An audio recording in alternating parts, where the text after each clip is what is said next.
আজি শিৱসাগৰ নগৰত অনুষ্ঠিত হোৱা ৰাইজৰ দলৰ কৰ্মী সন্মিলন আৰু ৰাজনৈতিক শিক্ষা শিবিৰত আমি উপস্থিত থকা ৰাইজৰ দলৰ সকলো কৰ্মীয়ে শপত লওঁ, সংকল্প লওঁ যে আগন্তুক পঞ্চায়ত নিৰ্বাচনত আমি আমাৰ দলৰ প্ৰাৰ্থীসকলক জয়ী কৰাবৰ কাৰণে বহু পুৰুষাৰ্থ কৰিম। আমি সৰ্বশক্তি প্ৰয়োগ কৰি আমাৰ প্ৰাৰ্থীসকলক 2025 চনৰ পঞ্চায়ত নিৰ্বাচনত জয়ী কৰাম। আমি কোনেও দলৰ ভিতৰত বিসম্বাদ নকৰোঁ।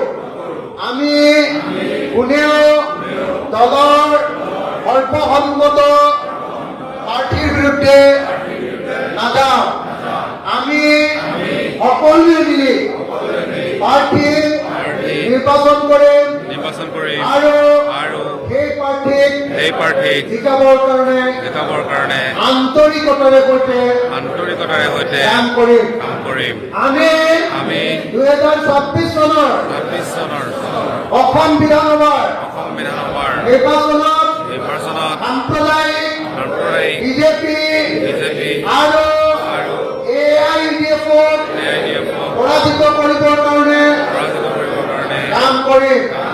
আমি বিৰোধী ঐক্য মঞ্চৰ কাৰণে কাম কৰিম।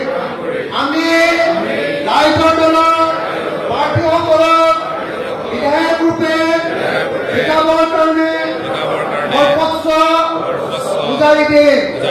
আমি যুঁজিম, আমি জিকিম।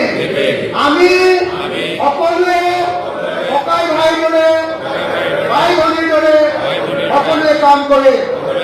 জয় অসম, জয় অসম, জয় অসম।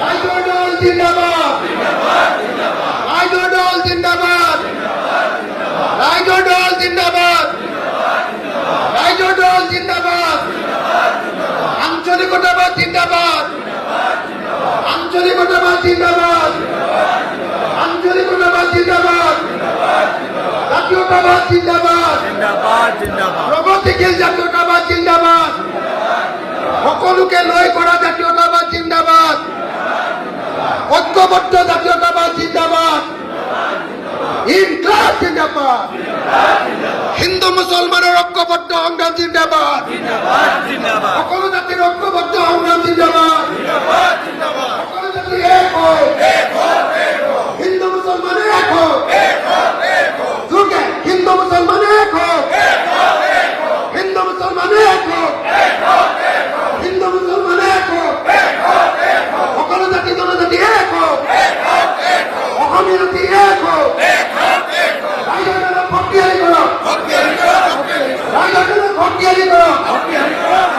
আঞ্চলিকতাবাদ জিন্দাবাদ, জাতীয়তাবাদ জিন্দাবাদ।